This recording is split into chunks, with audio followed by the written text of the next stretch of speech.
एक ऑप्शन जो है वो मुख्तलिफ कॉरिडोर्स के अंदर उस चीज़ की बात हो रही है कि इमरान खान को हाउस अरेस्ट किया जा सकता है। अच्छा, 1.5 महीने के लिए। ऐसी बातें भी हैं। पूरी जितनी पीटीआई की सीनियर क़यादत है उसको अरेस्ट किया जा सकता है, यानी फुल ताकत का इस्तेमाल किया जा सकता है। एक जगह पर यह बात चल रही है। दूसरी जगह पर यह बात चल रही है कि वो जो फ़खरुर रहमान ने बात कही कि कुछ ना कुछ सर्द हवाएँ जो हैं वो इस वक्त चल रही हैं और मुमकिन है कि इसका रिज़ल्ट और इसका असर बहुत जल्दी हम और आप देखें। एक ऑप्शन जो है वो मुख्तलिफ कॉरिडोर्स के अंदर उस चीज़ की बात हो रही है कि इमरान खान को हाउस अरेस्ट किया जा सकता है। अच्छा, 1.5 महीने के लिए। ऐसी बातें भी हैं। पूरी जितनी पीटीआई की सीनियर क़यादत है उसको अरेस्ट किया जा सकता है, यानी फुल ताकत का इस्तेमाल किया जा सकता है। एक जगह पर यह बात चल रही है। दूसरी जगह पर यह बात चल रही है कि वो जो फ़खरुर रहमान ने बात कही कि कुछ ना कुछ सर्द हवाएँ जो हैं वो इस वक्त चल रही हैं और मुमकिन है कि इसका रिज़ल्ट और इसका असर बहुत जल्दी हम और आप देखें। तीसरा ये कि तैयारी मुकम्मल है।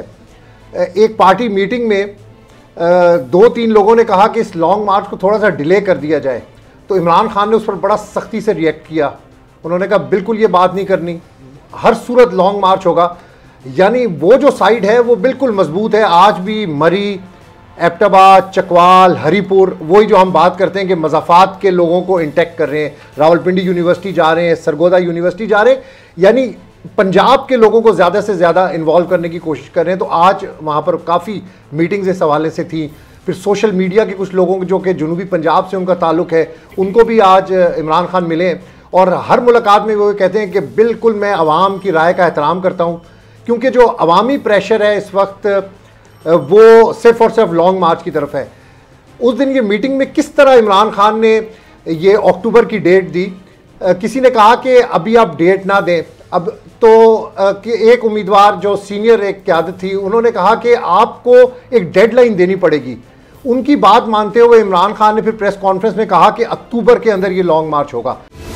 सबसे बड़ी कवरेज, सबसे बड़े पैनलिस्ट, हमने तो बड़ी पीएमएलएन के वार सहे, वो भी बिला वजह। सबसे ज्यादा रिपोर्टर्स। इलेक्शन कमीशन की जानिब से कोई इंतजाम इतने अच्छे तरीके से नहीं किए गए। बोल की रिवायत, सबसे पहला नतीजा। अहम खबर है बहावलनगर भी कप्तान का, पीटीआई कामयाब, मुकम्मल गैर हतमी गैर सरकारी नतीजा सिर्फ बोल न्यूज पर। लम्हा बा लम्हा इलेक्शन की खबर सिर्फ बोल पर। सब्सक्राइब करें और बेल दबाएं ताकि कोई खबर रह न जाए।